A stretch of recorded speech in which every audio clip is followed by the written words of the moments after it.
Good morning, friends. Chapter 50. Ahab's Boat and Crew. Fedallah. "Who would have thought it, Flask?" cried Stubb. "If I had but one leg, you would not catch me in a boat, unless maybe to stop the plug hole with my timber toe. Oh, he's a wonderful old man." "I don't think it so strange after all, on that account," said Flask. "If his leg were off at the hip, now it would be a different thing.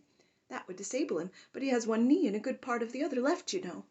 "I don't know that, my little man. I never yet saw him kneel." Among whale-wise people it has often been argued whether, considering the paramount importance of his life to the success of the voyage, it is right for a whaling captain to jeopardize that life in the active perils of the chase. So Tamerlane's soldiers often argued with tears in their eyes whether that invaluable life of his ought to be carried into the thickest of the fight. But with Ahab the question assumed a modified aspect, considering that with 2 legs man is but a hobbling wight in all times of danger, considering that the pursuit of whales is always under great and extraordinary difficulties, that every individual moment, indeed, then comprises a peril. Under these circumstances is it wise for any maimed man to enter a whaleboat in the hunt? As a general thing the joint owners of the Pequod must have plainly thought not.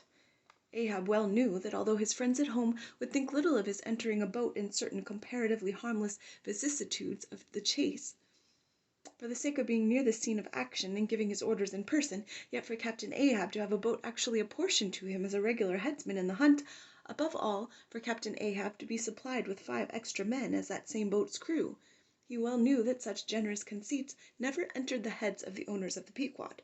Therefore he had not solicited a boat's crew from them, nor had he in any way hinted his desires on that head. Nevertheless he had taken private measures of his own touching all that matter. Until Caboc's published discovery, the sailors had little foreseen it, though to be sure, when, after being a little while out of port, all hands had concluded the customary business of fitting the whaleboats for service, when some time after this, Ahab was now and then found bestirring himself in the matter of making thole-pins with his own hands for what was thought to be one of the spare boats, and even solicitously cutting the small wooden skewers which, when the line is running out, are pinned over the groove in the bow.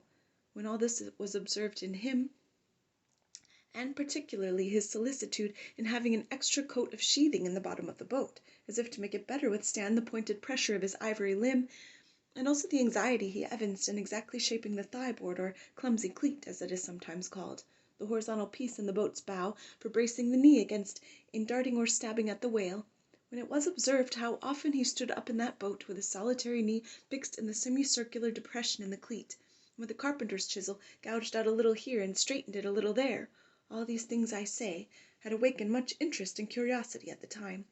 But almost everybody supposed that this particular preparative heedfulness in Ahab must only be with a view to the ultimate chase of Moby Dick, for he had already revealed his intentions to hunt that mortal monster in person. But such a supposition did by no means involve the remotest suspicion as to any boat's crew being assigned to that boat. Now, with the subordinate phantoms, what wonder remained soon waned away, for in a whaler wonders soon wane.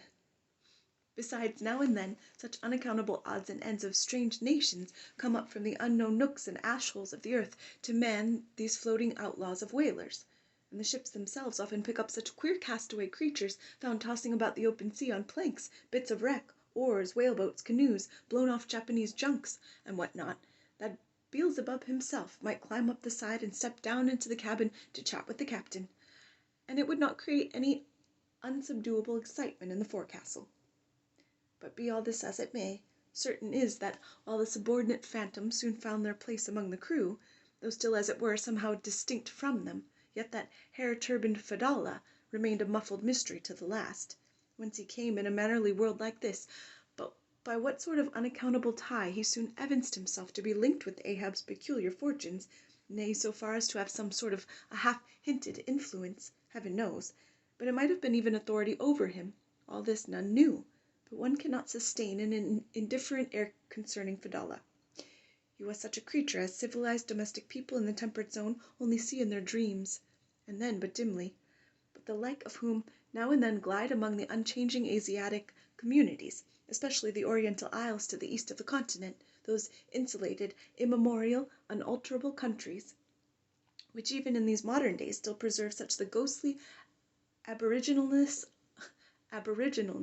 of earth's primal generations, when the memory of the first man was a distinct recollection, and all men his descendants, unknowing whence he came, eyed each other as real phantoms, and asked of the sun and moon why they were created and to what end, when though, according to Genesis, the angels indeed consorted with the daughters of men, the devils also, added the uncanonical rabbins, indulged in mundane amours.